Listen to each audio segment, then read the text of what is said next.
ठीक है, magnetic field of earth.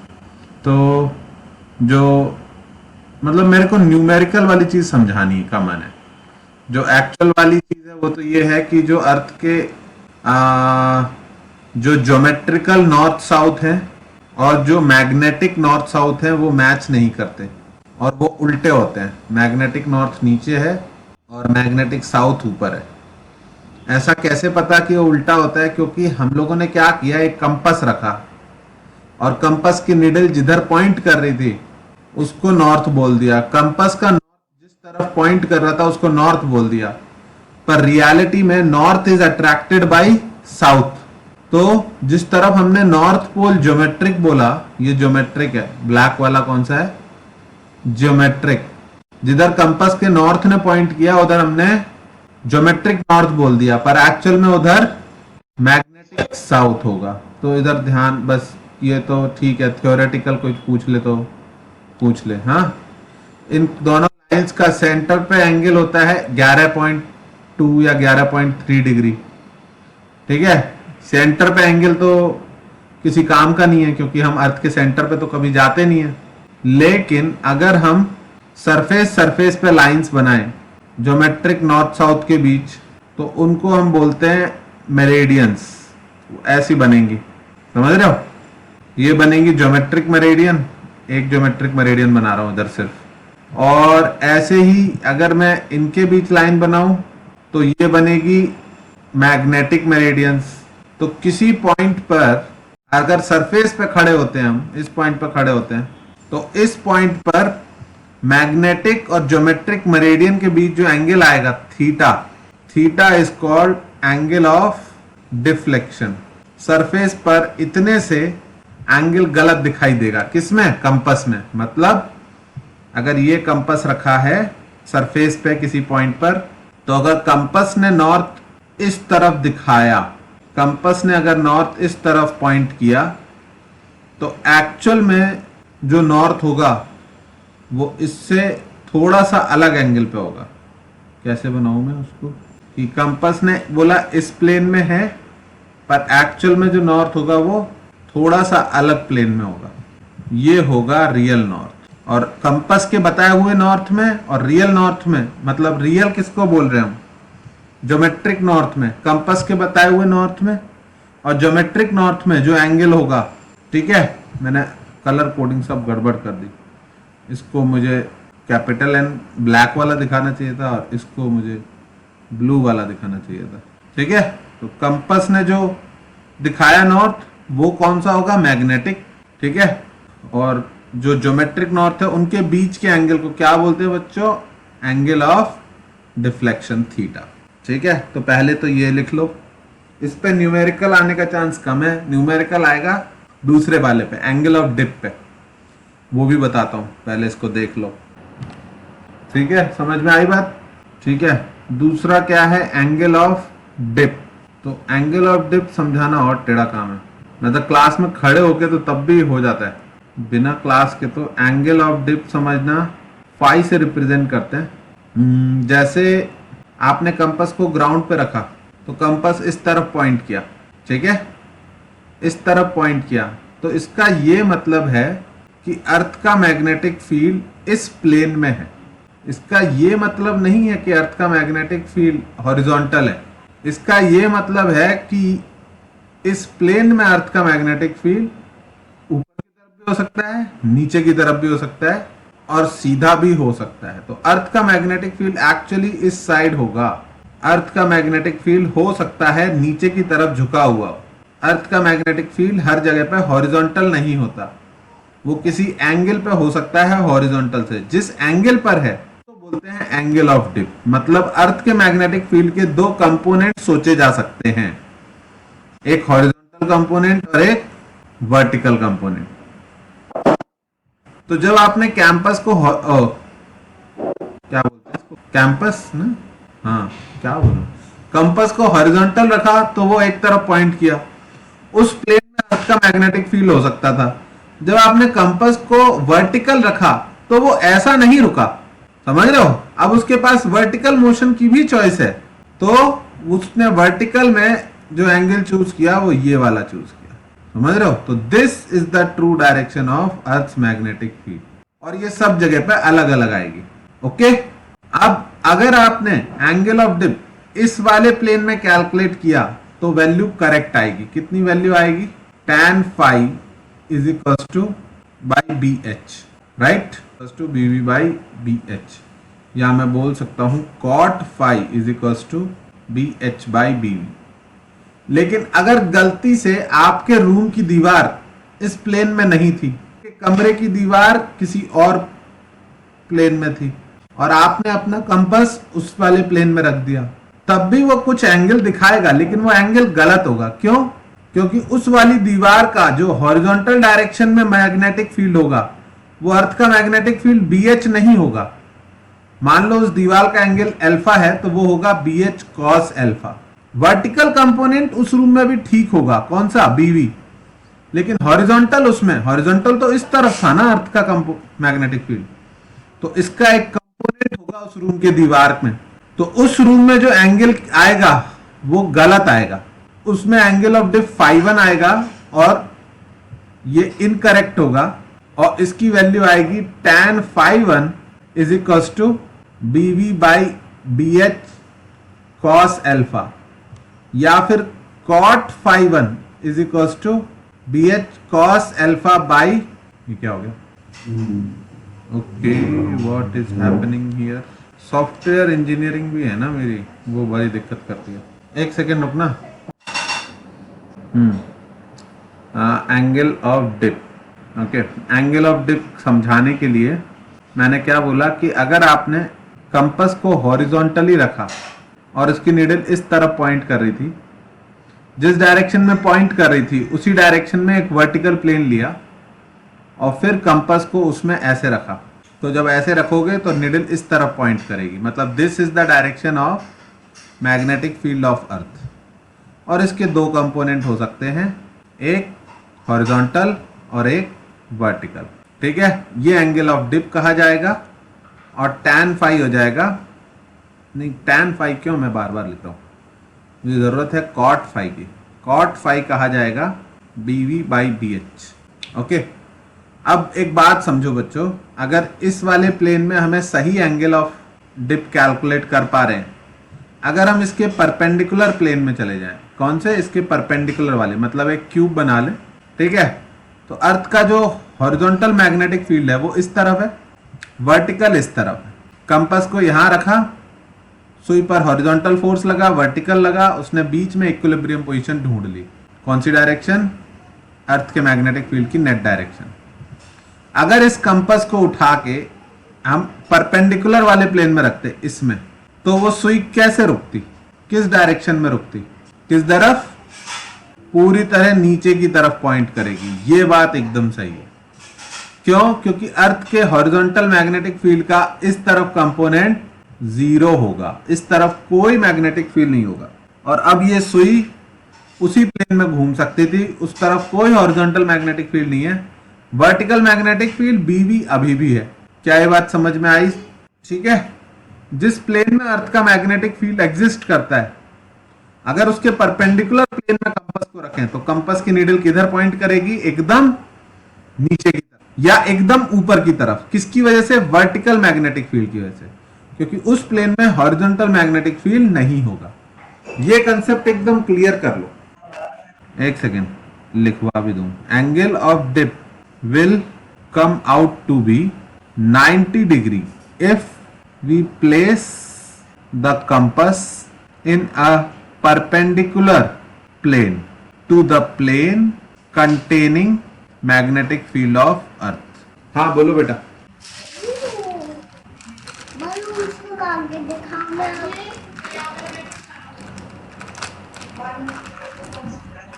Bar magnet hinge नहीं होती बेटा, ये जो कंपास है ये सिर्फ एक एक्सिस के अबाउट ही घूम सकता है। बार मैग्नेट किसी भी एक्सिस के अबाउट घूम सकती है। एक पॉइंट पर एक ही डायरेक्शन में होगी ना, एक रूम के अंदर एक पॉइंट पे। हाँ, लेकिन जिस डायरेक्शन में होगा उस डायरेक्शन में सुई घूम नहीं सकती ना तेरी। वो उसकी एक्सिस है उधर, समझ में आया? सुई अगर फ्री होती तो वो रोटेट होके ऐसी हो जाती, लेकिन ऐसी घूम नहीं सकती ना, एक्सिस तो ये वाली है, और वो सिर्फ कैसे रोटेट कर सकती है, इस तरीके से। समझ में आया? ये है इसमें फंडा, ठीक है। और अगर हम किसी ऐसे रूम में जाते हैं जहां पर हम किसी नई वॉल के अराउंड कैलकुलेट करें, दिखाता हूं, मतलब अर्थ का मैग्नेटिक फील्ड इस तरफ है, इस तरफ है, और जो हम जिस रूम में जा रहे हैं वो ऐसा है। भाई किसी भी बिल्डिंग का कोई भी रूम तो अर्थ के मैग्नेटिक के पैरेलल तो बना हुआ होगा नहीं। तो हमने जब अपनी वॉल पे कंपास रखा, एक्चुअली इस पे ना क्वेश्चन आएगा तो कुछ ऐसा पूछेंगे कि कंफ्यूज हो जाए बच्चे। नॉर्मल वाली चीजें सबने याद कर रखी है, सिंपल नहीं पूछ सकते, उन्हें सिंपल वाला सबने रट रखा है। कुछ तो घुमा के पूछेंगे जो पहले नहीं पूछा गया, कोई इजी मानते हैं सब।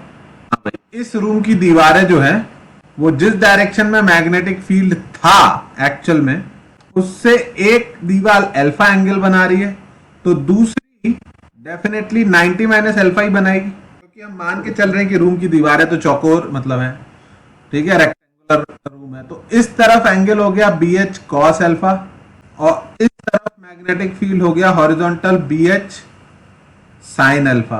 तो अगर इस वाले प्लेन में कंपास रखोगे यहां पे, तो एंगल ऑफ डिप φ1 आएगा, और cot φ1 जाएगा नीचे की तरफ, तो मैग्नेटिक फील्ड दोनों वॉल्स के लिए BV, cot φ1 आएगा BV अपॉन नहीं BH cos alpha upon BV। और अगर इस वाले रूम में की दीवार पे रखेंगे हम कंपास, तो एंगल φ2 आएगा, और cot φ2 आएगा BH sin alpha upon BV। अब हमने दो बार गलत कैलकुलेशन करी, लेकिन जब इसको स्क्वायर ऐड करेंगे तो cot square φ2 plus cot square φ1, तो ये BH square by BV square बन जाएगा। क्यों? क्योंकि cos square alpha plus sin square alpha 1 हो जाएगा, and that is nothing but the correct value of angle of dip.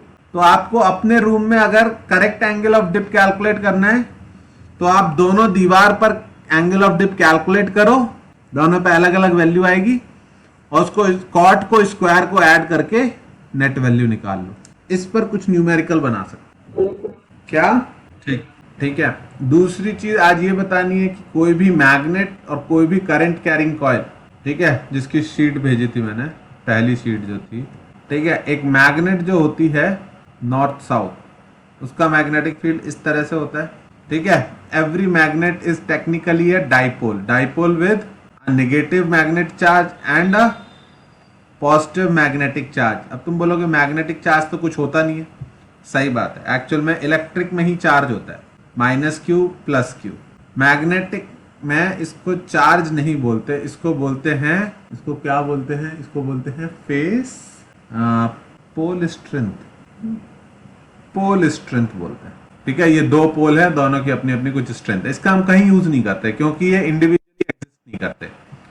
पर जैसे इलेक्ट्रिक डाइपोल हमने डिफाइन किया था, क्या, charge into length between the charges, ऐसे ही मैग्नेटिक डाइपोल भी डिफाइन कर सकते हैं। वो कितना होगा, pole strength into length between the poles, और ये जो लेंथ होती है ये एक्चुअल लेंथ से थोड़ी सी छोटी होती है, मतलब साउथ और नॉर्थ के बीच जो डिस्टेंस है वो थोड़ी सी छोटी है एक्चुअल लेंथ से, ठीक है। थोड़ी सी कितनी, वो L जो होता है वो टोटल लेंथ का 5/6 पोर्शन होता है लगभग, ठीक है। पर हाँ, अगर आ जाए तो आप इतना यूज कर सकते हो। तो magnetic dipole and electric dipole को अगर हम कंपेयर करते हैं तो उससे बड़े सारे फायदे हैं, क्योंकि इलेक्ट्रिक डाइपोल के लिए हमने कुछ फॉर्मूले सीख रखे हैं। कौन कौन से फॉर्मूले होते हैं? Electric field on axial position, पता है कितना होता है इलेक्ट्रिक डाइपोल का electric field on axial position? 2kp/r³। ये चीज पता है या नहीं पता है? ऐसे ही मैग्नेटिक फील्ड का एक्सियल पोजीशन पे कितना हो जाएगा मैग्नेटिक डाइपोल का मैग्नेटिक फील्ड? 2k की जगह μ0/4π, p की जगह m/r³। तो ये अच्छा है, इलेक्ट्रिक डाइपोल के जो जो फॉर्मूले हैं वो सब हम मैग्नेटिक डाइपोल पे अप्लाई कर सकते हैं। तो इसीलिए मैंने वो शीट बनाई थी, ठीक है। ये रे क्या क्या कंपेयर किया मैंने, ये तो अगली खुल गई, हे भगवान, कितना छोटा लिखा है मैंने। हाँ, ये मैग्नेटिक डाइपोल मोमेंट, ठीक है। ये क्या है? मैग्नेटिक डाइपोल मोमेंट, ठीक है। मैग्नेटिक डाइपोल मोमेंट कितना होता है? Pole strength into length. एक मैग्नेट का ही मैग्नेटिक डाइपोल नहीं होता बच्चों, एक करंट कैरिंग कॉइल है तो उसका भी मैग्नेटिक डाइपोल होता है, और उसका मैग्नेटिक डाइपोल का क्या फॉर्मूला होता है? NIA, number of turns into current into area. Okay, एक कॉइल भी बिल्कुल वैसा ही मैग्नेटिक फील्ड प्रोड्यूस करती है जैसा कि एक मैग्नेट करती है, तो फिर कॉइल को भी एक मैग्नेट की तरह ट्रीट किया जा सकता है। तो अगर कॉइल को मैग्नेट की तरह ट्रीट किया जा सकता है तो आई एम प्रीटी श्योर कि हम बोल सकते हैं कि करंट कैरिंग कॉइल का एक मैग्नेटिक डाइपोल मोमेंट होता है m वेक्टर, और उसकी वैल्यू होती है NIA, ठीक है। आपको क्या क्या पता होना चाहिए? Field on axial position due to electric dipole, electric field on equatorial position -kp/r³। ऐसे ही magnetic field on axial, magnetic field on equatorial. पर सबसे ज्यादा चांस है क्वेश्चन आने का इस पे टॉर्क। टॉर्क का फॉर्मूला हो गया M क्रॉस B, यहां पर टॉर्क का फॉर्मूला होता है P क्रॉस E, ठीक है। एक इलेक्ट्रिक डाइपोल को यूनिफॉर्म इलेक्ट्रिक फील्ड में डिस्टर्ब कर दो, या एक मैग्नेटिक डाइपोल को यूनिफॉर्म मैग्नेटिक फील्ड में डिस्टर्ब कर दो, दोनों SHM करते हैं, दोनों वाइब्रेट करते हैं, उस वाइब्रेशन का टाइम पीरियड कैलकुलेट करना आना चाहिए। ओके, यहां पर देख सकते हो, अगर ये है, एक तीसरा मैग्नेटिक डाइपोल कैसे बन जाता है? करंट कैरिंग कॉइल की जगह there is some charge rotating with angular velocity omega. अगर कोई चार्ज रोटेट कर रहा है तो आप उसका डाइपोल मोमेंट क्या लिख सकते हो? M is equal to Q/2m, यहां पर M मास है। Magnetic moment is equal to Q/2m into angular momentum L vector, ठीक है। तो इसका डाइपोल मोमेंट पे ही क्वेश्चन आ सकता है, या फिर डाइपोल मोमेंट पे बाद में टॉर्क पूछ सकते हैं। तो आई होप ये वाला तुमको शीट पूरी समझ में आ गई है, ये बहुत इंपॉर्टेंट है, इस पे क्वेश्चंस पूछूंगा मैं। Is it clear to everyone? ठीक है, इस पे क्वेश्चन पूछो, ठीक है। पहले कुछ बेसिक वाले बता भी दूं। सबसे बेसिक ये बात हो सकती है कि एक रॉड है, एक मैग्नेट है, उसका मास है m और लेंथ है l, और उसको मिड पॉइंट से ऐसे टांग दिया एक रस्सी से, और अर्थ का मैग्नेटिक फील्ड है BH, तो वो उसके अलाउंग तुरंत अलाइन कर लेगी खुद को, उस डायरेक्शन में मूवमेंट करेगी। मास m है, लेंथ l है, और क्या गिवन होगा? इसका मैग्नेटिक मोमेंट है स्मॉल m, ठीक है। अब अगर इसको थोड़ा सा रोटेट करके छोड़ते हैं, ठीक है, if we rotate it by a small angle ऐसे एंड देन रिलीज इट, तो ये अपनी जगह वापस आने के लिए SHM करेगी। तो उसका टाइम पीरियड बताओ, ये जब वापस रोटेट करेगी तो उसका टाइम पीरियड बताओ। तो क्या ये करना आता है आप लोगों को कैलकुलेट? तो टॉर्क बच्चों इस पे कितना लगेगा? M क्रॉस B, और टॉर्क किसके बराबर होता है? I अल्फा के। तो ये हो जाएगा MB साइन थीटा, और मैं अज्यूम कर रहा हूं कि हमने बड़े छोटे से एंगल से रोटेट किया है, तो MB theta is equals to I alpha. This gives me alpha is equals to MB by I into theta. This equation can be compared with A is equals to omega square x. I know कि minus नहीं है, पर सोचो अगर तुमने anti clockwise rotate किया तो actually torque उस पर क्लॉकवाइज लगेगा, तो वो नेगेटिव भी है। हम तो मैग्नीट्यूड लिख रहे थे इसलिए वो नहीं आया। जब भी इस तरह की सिचुएशन आए तो टाइम पीरियड हमेशा कितना होता है? 2 pi by which is 2 pi under root I by MB। बड़ा ध्यान से समझना, यहां पर I की value ML square, capital ML square by 12 हो जाएगी। ये कुछ और भी आ सकती है किसी और केस में। M की value pole strength into length होती है, पर होपफुली क्वेश्चन में M डायरेक्टली दिया होगा। और मैग्नेटिक फील्ड कौन सा लेना है? मैग्नेटिक फील्ड ऑफ अर्थ का हॉरिजॉन्टल कंपोनेंट। समझ में आ गया? So this is basically time period of a magnet, ठीक है। शॉर्ट में क्वेश्चन आया तो ये आएगा कि इसको काट के तोड़ के आधा कर दे साइज में और फिर लटका दें। तो पहली बार अगर टाइम पीरियड T1 आया है तो दूसरी बार टाइम पीरियड कितना आएगा? अगर काट के आधा कर दिया जाए तो फिर क्या क्या चेंज करना पड़ेगा? M की जगह M/2 हो जाएगा, L की जगह L/2 हो जाएगा। और मैग्नेटिक मोमेंट का क्या होगा? मैग्नेटिक मोमेंट की जगह भी m/2 हो जाएगा, क्योंकि मैग्नेटिक मोमेंट किस पे डिपेंड कर रहा है? लेंथ पे। ठीक है, मैग्नेटिक फील्ड पे तो कुछ चेंज होगा नहीं। तो क्या कुछ चेंज, कितना चेंज आता दिख रहा है अगर लेंथ आधी कर दूंगा तो? हाँ भाई, ये कर लोगे मैनेज? अगर मास ये आधा किया लेंथ काट के तो मास आधा हो गया, लेंथ हाफ हो गई, लेंथ का स्क्वायर आएगा तो 1/4 हो जाएगा। सब कुछ यहाँ पे रखना है अंडर रूट के। ठीक है, तो आई थिंक अगर आधा किया तोड़ के तो टाइम पीरियड आधा होता ही दिख रहा है मेरे को। तो तुम लोगों को भी दिख रहा है?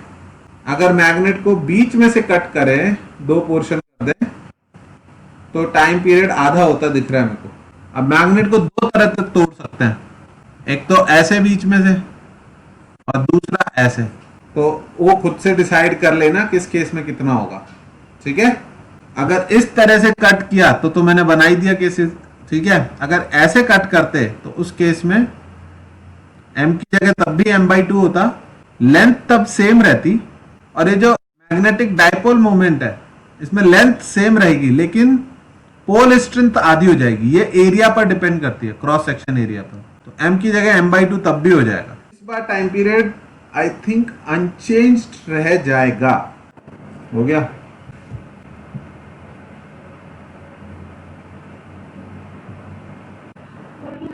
हाँ भाई, दूसरी चीज मेरे को ये पढ़ानी थी, magnetic field strength, magnetising field और इंटेंसिटी ऑफ मैग्नेटिज्म में क्या डिफरेंस होता है। ठीक है, तो इसको ध्यान से देखना कि जो मैग्नेटिक फील्ड होता है वो एक्चुअली दो चीजों, उसके तीन नाम होते हैं। पहले तो मैग्नेटिक फील्ड होता है, मैग्नेटिक फील्ड स्ट्रेंथ बोलते हैं, मैग्नेटिक फील्ड इंटेंसिटी बोलते हैं, मैग्नेटिक फ्लक्स डेंसिटी बोलते हैं, या फिर मैग्नेटिक इंडक्शन बोलते हैं। इन तीनों का एक ही मतलब होता है, बी वेक्टर। ओके, ये जो बी वेक्टर है इसका जो फॉर्मूले हमने याद कर रखे हैं, जैसे B0 = μ0I/2r या μ0Ni सोलेनॉइड के लिए। तो ये जो फॉर्मूले हैं ये सिर्फ किस में है? स्पेस में, वैक्यूम में। वैक्यूम के लिए है बच्चों ये फॉर्मूले। तो जब ये वैक्यूम के लिए है तो अगर हम मटेरियल के अंदर आते हैं तो क्या करना पड़ेगा? तो जब मटेरियल के अंदर आए तो मैग्नेटिक फील्ड का फॉर्मूला μ0 की जगह म्यू आ जाएगा। और ये म्यू क्या होता है? म्यू होता है परमिएबिलिटी ऑफ द मीडियम। यार इसकी जगह पेंसिल लेनी पड़ेगी मेरे को। म्यू क्या होता है? Permeability of the medium. Okay, μ0 क्या होता है? Permeability of free space, empty space.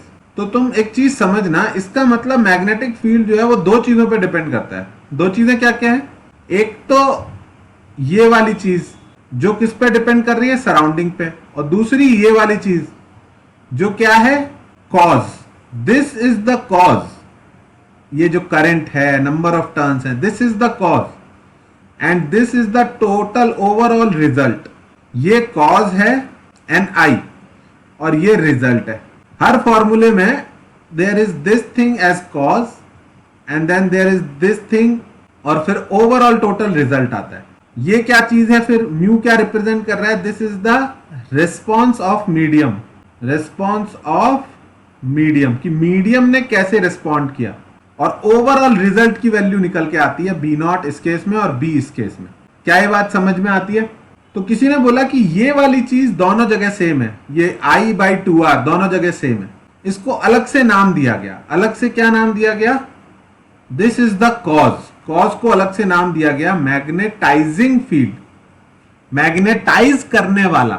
Magnetising field कौन सा होता है? वो फील्ड जो मैग्नेटाइज करने की कोशिश करता है। उसकी वैल्यू इधर से देखोगे तो कितनी आएगी? B0/μ0, और इधर से करोगे तो कितनी आएगी? B/μ। मतलब एक ही कॉज का स्पेस में मैग्नेटिक फील्ड B0 होगा, मटेरियल के अंदर मैग्नेटिक फील्ड B होगा, और μ0 या म्यू से डिवाइड करें तो वैल्यू एक ही आएगी। वो कितनी होगी? उसको हमने क्या बोल दिया? Magnetising field. क्या ये बात समझ में आई? Ni वाली चीज को मैग्नेटाइजिंग फील्ड बोल दिया। ठीक है, अब जब भी कोई मैग्नेटाइजिंग फील्ड आता है तो बॉडी खुद मैग्नेटाइज हो जाती है। क्या हो जाती है? मैग्नेटाइज। बॉडी के अपने इलेक्ट्रॉन उस डायरेक्शन में मैग्नेटिक फील्ड क्रिएट करने लगते हैं।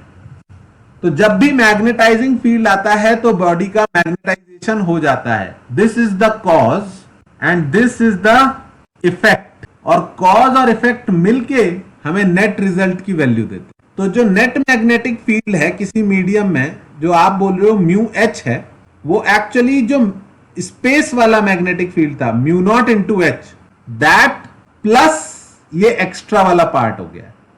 समझ में आ रही है बात या नहीं? म्यू नॉट एच स्पेस में मैग्नेटिक फील्ड था, तो वो तो है ही, साथ में एच के साथ साथ ये आई जुड़ गया है। तो एक तरीका तो आपने म्यू की वैल्यू ज्यादा कर दी, म्यू नॉट की जगह म्यू कर दिया। दूसरा आप ऐसे भी सोच सकते थे कि म्यू नॉट एच तो है ही, एच के साथ साथ बॉडी का अपना इफेक्ट ऐड हो गया है, कॉज प्लस इफेक्ट मिलके नेट रिजल्ट ये बना रहे। तो mu H is equals to हो गया mu naught H plus I. अगर म्यू नॉट को उधर ले जाएं तो ये हो गया म्यू बाई म्यू नॉट, जिसको बोलते हैं relative permeability, is equals to 1 plus H से पूरे में डिवाइड कर दिया आई बाई एच।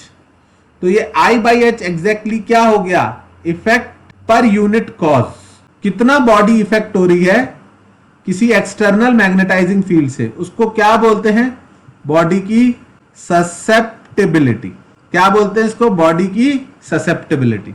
क्या ये चीज समझ में आई आपको? ठीक है। पैरामैग्नेटिक मटेरियल्स में मैग्नेटिक फील्ड स्पेस से ज्यादा होता है, यानी उनकी जो म्यू होती है परमिएबिलिटी, वो स्पेस की परमिएबिलिटी से ज्यादा होती है। यानी उनकी जो रिलेटिव परमिएबिलिटी होती है म्यू आर, वो 1 से ज्यादा होती है, और म्यू आर जो है वो 1 प्लस ससेप्टेबिलिटी है, तो उनकी ससेप्टेबिलिटी 0 से ज्यादा होती है। ठीक है, ये ऐसे याद नहीं रहता है, इसीलिए मैंने वो शोर वाली स्लाइड बनाई थी, अभी समझाता हूं। डायमैग्नेटिक में मैग्नेटिक फील्ड स्पेस से कम होता है, इसका मतलब उसकी परमिएबिलिटी स्पेस से कम होती है, उसकी रिलेटिव परमिएबिलिटी 1 से कम होती है, और उसकी ससेप्टेबिलिटी नेगेटिव होती है, ससेप्टेबल ही नहीं है वो बिल्कुल भी। फेरोमैग्नेटिक मैग्नेटिक फील्ड बहुत ज्यादा, ये बहुत ज्यादा, ये बहुत ज्यादा, ये बहुत ज्यादा। अब सुनो ध्यान से ससेप्टेबिलिटी का मीनिंग समझाने के लिए। एक क्लास में सारे बच्चे शांत बैठे हैं, एक बाहर से बच्चा आया और उसने शोर मचाया, एक्स अमाउंट ऑफ शोर मचाया, तो क्लास में टोटल कितना शोर मचेगा? एक्स, या वहां के बच्चे भी इफेक्टेड हो जाएंगे थोड़ी देर में? थोड़ी देर में तुम देखोगे कि क्लास में टोटल शोर 20x मच रहा है। तो इसका मतलब क्या हुआ? उस बच्चे ने x शोर मचाया और बाकी की क्लास ने 19x शोर मचाया, तो रिलेटिव परमिएबिलिटी क्लास की 20 कही जाएगी, पर ससेप्टेबिलिटी क्लास की 19 कही जाएगी। क्या ये बात समझ में आई? ठीक है, x आया, 19 क्लास का कंट्रीब्यूशन था, टोटल 20 हो गया। जो टोटल हो गया वो रिलेटिव परमिएबिलिटी है, टोटल जितने टाइम हो गया, और जो क्लास ने खुद ने मचाया वो उसकी ससेप्टेबिलिटी है। Is that absolutely clear? ठीक है, ये तो हो गई बात याद रखने की, फॉर्मूला तुम्हारे पास है। ठीक है, अगली स्लाइड में आई थिंक मैंने वो भी बनाया है। अगर कोई पूरे 2 साल सिर्फ ऑनलाइन पढ़ के सेलेक्ट हो जाए तो उसको नोबेल प्राइज दे देना चाहिए। क्या नहीं आ रही तेरी आवाज? ठीक है, कोई बात नहीं। If a class is completely silent and a student from outside comes and makes X amount of शोर, टोटल शोर फिर क्लास में 10x मच गया मान लो, तो X जो था वो कॉज था, क्लास में कितना अफेक्ट हो गया? 9x। ठीक है, रिलेटिव परमिएबिलिटी 10 हो जाएगी, पर ससेप्टेबिलिटी 9 कही जाएगी। आई थिंक इतना ध्यान में रहेगा तो बच के चले ही आओगे तुम। अच्छा, अब सुनना ध्यान से, अगर वो स्टूडेंट फिर चला जाता है क्लास से, जो शोर मचा रहा था वो क्लास से चला गया, तो क्या अब क्लास में शोर 0 हो जाएगा? नहीं, कॉज हटाने के बाद भी थोड़ा सा क्लास में शोर मचता ही रहेगा। उसको क्या बोलते हैं बच्चा? रिटेंटिविटी। समझ में आया? रिटेन कितना कर गई क्लास, उसको बोलेंगे रिटेंटिविटी। टीचर आया, उसने फिर अपोजिट डायरेक्शन में, शोर का अपोजिट मतलब स्ट्रिक्टनेस लगाई, उसने y अमाउंट ऑफ स्ट्रिक्टनेस लगाई, अपोजिट डायरेक्शन में फील्ड लगाया। तो जो अपोजिट डायरेक्शन में फील्ड लगाना पड़ेगा टू रिमूव द रिटेंशन, उसको बोलते हैं कोअर्सिविटी। इसका ग्राफ बनता है, वो अभी बना के दिखाऊंगा। तो रिटेंटिविटी और कोअर्सिविटी भी याद रखनी है। ओके, क्योंकि थियोरेटिकली क्वेश्चन रहते हैं सारे, तो पता नहीं क्या पूछा जाए, पर कंसेप्ट अगर क्लियर होगा तो जरूर तुम सही मार्क करके आओगे। तो ये तो हो गया। अब वो ग्राफ जो होता है जिसको हिस्टेरेसिस कर्व बोलते हैं, हिस्टेरेसिस कर्व क्या होता है? एक्चुअली इतना भी शेप नहीं होती है, सिंपल सा ही होता है। It is a effect versus cause curve. ये I है, ये H है। H क्या था? कॉज, और I क्या था? इफेक्ट। ठीक है, असली नाम भी दिमाग में रखना। This is magnetising field and this is intensity of magnetisation. ठीक है, तो ऑब्वियस ही बात है जब आप कॉज इंक्रीज करोगे तो इफेक्ट इंक्रीज होगा, हुआ इंक्रीज, लेकिन एक लिमिट के बाद नहीं होगा। क्यों नहीं होगा एक लिमिट के बाद? भाई उसके सारे इलेक्ट्रॉन्स अलाइन हो गए, बॉडी के अपने सारे इलेक्ट्रॉन अलाइन हो गए सही डायरेक्शन में, तो अब फर्दर कितना भी एक्सटर्नल कॉज लगाते रहो और ज्यादा बॉडी मैग्नेटाइज नहीं हो सकती है ना। क्या हाँ, सारे इलेक्ट्रॉन सही डायरेक्शन में रोटेट करने लगे। अब आपने कॉज हटाया तो देखा कि कर्व खुद को रिट्रेस नहीं कर रहा है, ऐसा आया, और आपने कॉज को पूरी तरह हटा लिया तब भी थोड़ा सा इफेक्ट बच गया। इसको क्या बोलेंगे बच्चा? रिटेंटिविटी। कितना रिटेन कर रहा है। ओके, तुमने बोला कि नहीं मुझे तो हटाना है, भले ही अपोजिट डायरेक्शन में मैग्नेटाइज कर दूं, तो तुमने अपोजिट मैग्नेटिक फील्ड लगाया तब तक, मतलब नेगेटिव डायरेक्शन में लगाया जब तक वो पूरी तरह डीमैग्नेटाइज नहीं हो गया। तो जितना अपोजिट डायरेक्शन में लगाना पड़ा उसको क्या बोलेंगे? कोअर्सिविटी, पूरी तरह इफेक्ट को हटाने के लिए। फिर आप नेगेटिव में बढ़ाते चले गए, बढ़ता चला गया दूसरी डायरेक्शन में मैग्नेटाइजेशन, फिर वापस आएगा तो फिर से जीरो नहीं होगा, फिर पॉजिटिव डायरेक्शन में लगाओगे। ये पूरा कर्व क्या बनता है? Hysteresis curve. ओके, इसका एरिया इनसाइड क्या रिप्रेजेंट करता है? Energy loss during this magnetisation and demagnetisation, energy loss. ठीक है, अगर आपको परमानेंट मैग्नेट बनानी है तो कैसा होना चाहिए? परमानेंट मैग्नेट तो कर्व कैसा दिखेगा? लगभग परमानेंट मैग्नेट की बच्चों रिटेंटिविटी हाई होनी चाहिए। रिटेंटिविटी तो हाई होनी ही चाहिए, कोअर्सिविटी जरूर हाई होनी चाहिए, वरना पता चले आप कुछ टांगे थे, आसपास से दूसरी मैग्नेट निकली, वो डीमैग्नेटाइज हो गया, जो टांगी थी वो गिर जाएगी। ठीक है, दोनों चीजें हाई होनी चाहिए, कोअर्सिविटी पहले हाई होनी चाहिए।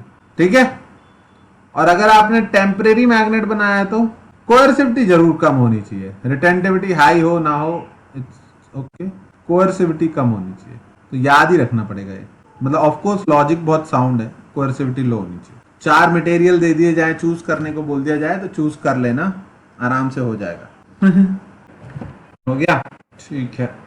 और तो एक्चुअली कुछ है नहीं इस चैप्टर में, यहाँ पर ये खत्म होता है, इसके बाद तो कुछ है नहीं, ये लास्ट ही रहता है। मैं पीछे देख रहा हूँ कुछ और दिमाग में आ जाए। मैग्नेटिक फील्ड ऑफ अर्थ हो गया। ठीक है, ये वाला चैप्टर बहुत कम लोगों को आता है एक्चुअली ठीक से।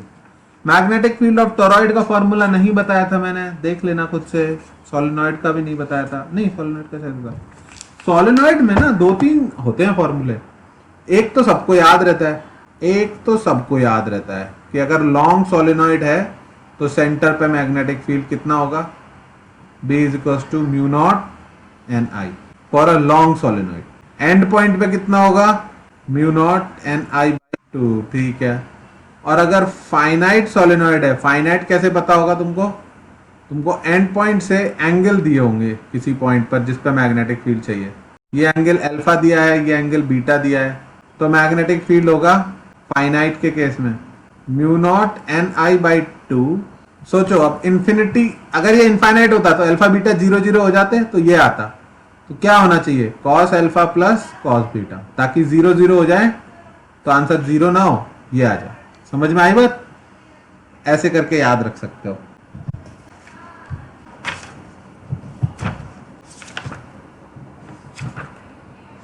मैग्नेटिक प्रॉपर्टीज ऑफ मैटर हो गया आज। क्या? हाँ, आगे EMI ऐसी कर लें। EMI करते हैं।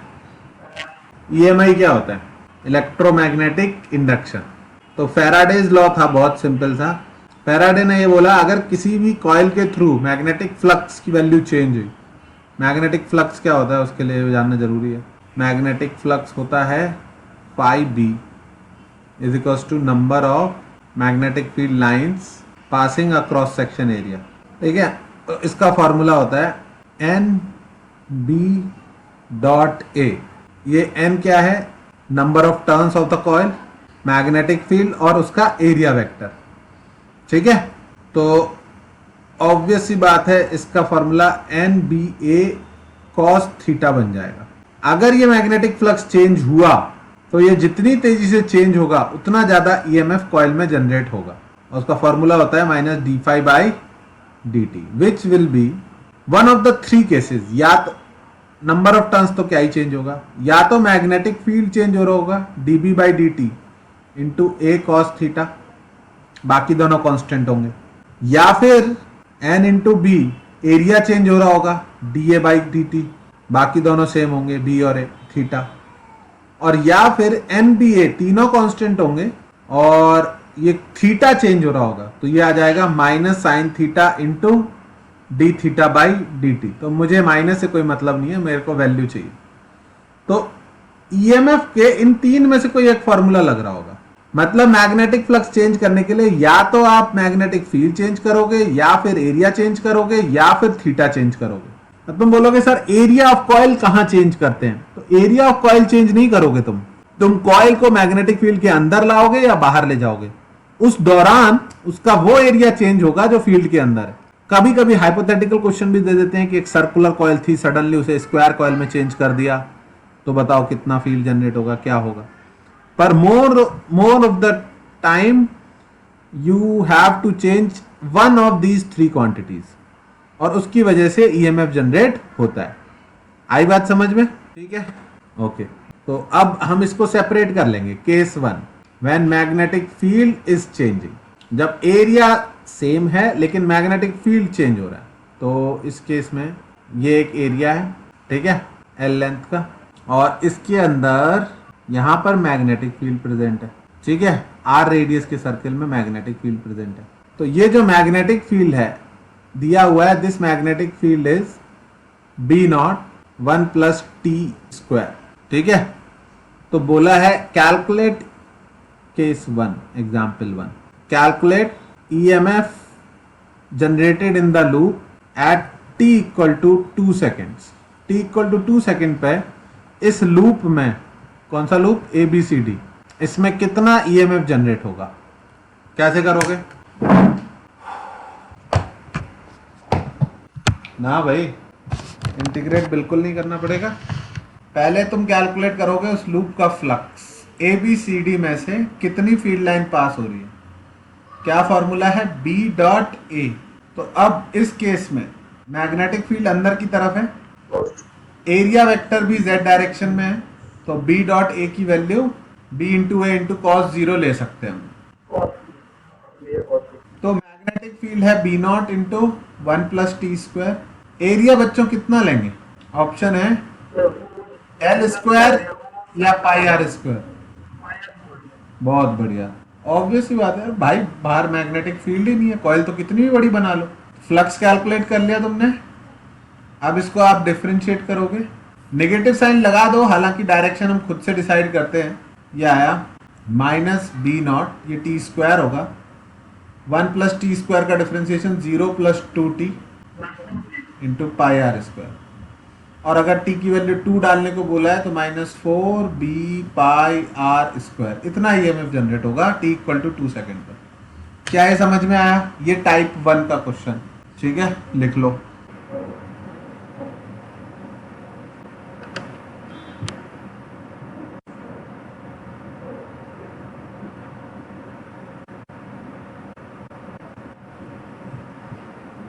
केस 2 में मैग्नेटिक फील्ड कांस्टेंट रहेगा बट एरिया इज चेंजिंग, यानी इसमें आता है क्वेश्चन इस टाइप का कि एक बाउंड्री के राइट साइड पे मैग्नेटिक फील्ड प्रेजेंट है, बी मैग्नेटिक फील्ड की वैल्यू है -b के कैप, और लेफ्ट साइड से एक कॉइल इसके अंदर रन करा के ला रहे हैं।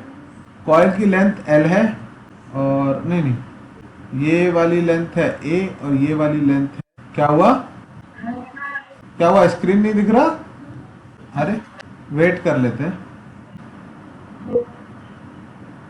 फिर से गया, ठीक है। एक कॉइल है, इसकी लेंथ L है, ब्रेथ B है, और इसको V वेलोसिटी से दौड़ा के मैग्नेटिक फील्ड के अंदर ला रहे हैं, ठीक है।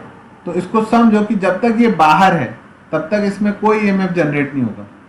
इसमें ईएमएफ सिर्फ कब जनरेट होगा, जिस टाइम ये अंदर एंटर कर रहा होगा, क्योंकि उस टाइम पर इस कॉइल में फ्लक्स आ चुका होगा और अभी वो इंक्रीज हो रहा है। तो लेट्स से इसकी x लेंथ अंदर आ चुकी है, तो इस टाइम पर इसमें फ्लक्स हम लिख सकते हैं, flux is equals to B into कौन सा एरिया, जो अंदर आ गया है, B into L into X, और EMF कितना हो जाएगा D phi by D T, तो हो जाएगा B L into D X by D T which is nothing but velocity B L B. तो इसमें जब ये एंटर करेगा तब EMF BLV आएगा, और अगर आगे जाके ये मैग्नेटिक फील्ड खत्म हो जाता है यहाँ पे, तो जब ये एग्जिट करेगा तब भी इसमें EMF जनरेट होगा। जितनी देर तक एग्जिट करता रहेगा उतनी देर तक EMF इसमें आएगा माइनस BLV। तो अगर ग्राफ बनाने को आ जाए, ये माइनस एक्चुअली हमें कुछ नहीं बताता, हमें डायरेक्शन खुद से प्रेडिक्ट करनी पड़ती है जो अभी बता रहा हूँ।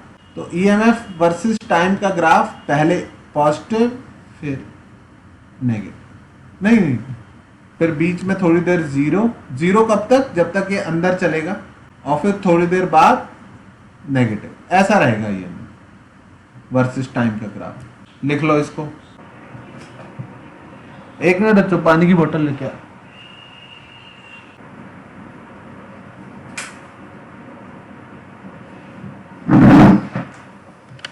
हाँ बच्चों, ये लिख लिया आपने। अब डायरेक्शन के लिए हम क्या यूज करेंगे कि किस डायरेक्शन में EMF जनरेट होगा, तो ऑप्शन है हमारे पास लेंज लॉ।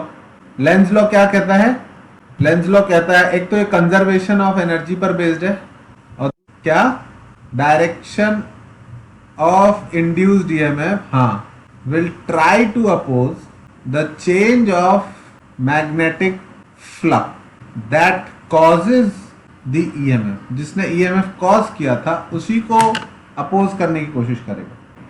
ठीक है, तो अकॉर्डिंग टू दिस अगर मैं बोलूं कि ये मैग्नेटिक फील्ड है, एक सेकंड, यहां पर मैग्नेटिक फील्ड आउटसाइड है, और जब ये इसको अंदर ले जाऊंगा तो जब ये एंटर कर रहा होगा उस टाइम पे इसमें करंट की क्या डायरेक्शन आएगी, EMF की क्या डायरेक्शन आएगी, इसमें मैग्नेटिक फ्लक्स बाहर की तरफ है और वो इंक्रीज कर रहा है, तो ये खुद का मैग्नेटिक फील्ड कैसा इंड्यूस करने की कोशिश करेगा, अंदर की तरफ। समझ में आई बात, ये खुद मैग्नेटिक फील्ड किधर जनरेट करने की कोशिश करेगा, अंदर की तरफ, तो क्लॉकवाइज आएगा इसमें करंट। ओके, तो एक्चुअली फैराडेज और लेंज लॉ पे बहुत सारे क्वेश्चंस होते हैं, छोटे छोटे छोटे छोटे, और ज्यादातर क्वेश्चन उन्हीं पर बेस्ड रहते हैं। तो एक बार तुमको देखने पड़ेंगे, ऐसे छोटे छोटे कई सारे क्वेश्चन बनते हैं, पर वो ऐसे ही बस कंफ्यूज करने के लिए होते हैं, ऐसा कुछ खास उनमें नहीं होता। जैसे यहाँ पर तो मैंने बोल दिया कि यहाँ पर मैग्नेटिक फील्ड बाहर की तरफ है सब जगह, कभी कभी मैग्नेटिक फील्ड की डायरेक्शन नहीं दी होती। इसी में एक क्वेश्चन और पूछ सकता हूँ मैं ऐसे कि यहाँ पर एक वायर है और उसमें करंट नीचे की तरफ जा रहा है, और यहाँ पर एक छोटा सा स्क्वायर है, इसको इसकी तरफ मूव करा रहे हैं विद वेलोसिटी से, इसमें तो करंट फिक्स्ड है। ठीक है, अगर इसको इसके पास ला रहे हैं तो इसमें इंड्यूस्ड करंट की क्या डायरेक्शन होगी, ABCD में करंट किस तरफ फ्लो करेगा, A to B to C to D, कैसे, इस वायर की वजह से यहाँ पर मैग्नेटिक फील्ड बाहर की तरफ होगा, यहाँ पे अंदर की तरफ होगा। ये हम राइट हैंड थंब रूल से निकाल सकते हैं, है ना। करंट की डायरेक्शन में थंब को रखो, छोटा करो, प्ले करो, ऐसे। ठीक है, तो इसकी वजह से मैग्नेटिक फील्ड यहाँ पर सभी पॉइंट पे बाहर की तरफ होगा, दूर जाओगे तो कम होता जाएगा लेकिन रहेगा बाहर की तरफ। तो ये पास में आ रहा है, जितना पास आएगा मैग्नेटिक फ्लक्स बाहर की तरफ और बढ़ेगा। क्यों, क्योंकि जितना पास आएगा यहाँ पर मैग्नेटिक फील्ड की वैल्यू ज्यादा है, तो इसमें मैग्नेटिक फ्लक्स बाहर की तरफ इंक्रीज हो रहा है, तो अपना खुद का मैग्नेटिक फील्ड किधर इंड्यूस करेगा, ये अंदर की तरफ। अंदर की तरफ के लिए क्लॉकवाइज। समझ में आ गई बात। ठीक है, ये मेरे को स्ट्रेट फॉरवर्ड इजी लगता है चैप्टर। इसमें एक चीज और क्लियर होनी चाहिए, मोशनल EMF, मतलब जो उस लूप में EMF बन रहा है वो एक्चुअली इस लूप में जो EMF बन रहा है, जो हम मैग्नेटिक फील्ड के अंदर दौड़ा रहे हैं, वो एक्चुअली इस AB वाली रॉड में ही बन रहा है। BC और CD और EMF जीरो बन रहा है, सारा का सारा EMF कहाँ पे बन रहा है, इस AB वाली रॉड में। कितना आई थी वैल्यू उसकी, BLV आई थी आई थिंक। अगर हम AB रॉड की बात अलग से करें तो भी वो वैल्यू कैलकुलेट कर सकते हैं हम, मतलब पूरा लूप ना हो, सिर्फ AB रॉड को हम आगे दौड़ा रहे हैं V वेलोसिटी से, और मैग्नेटिक फील्ड अंदर की तरफ है सब जगह, यहाँ पर भी।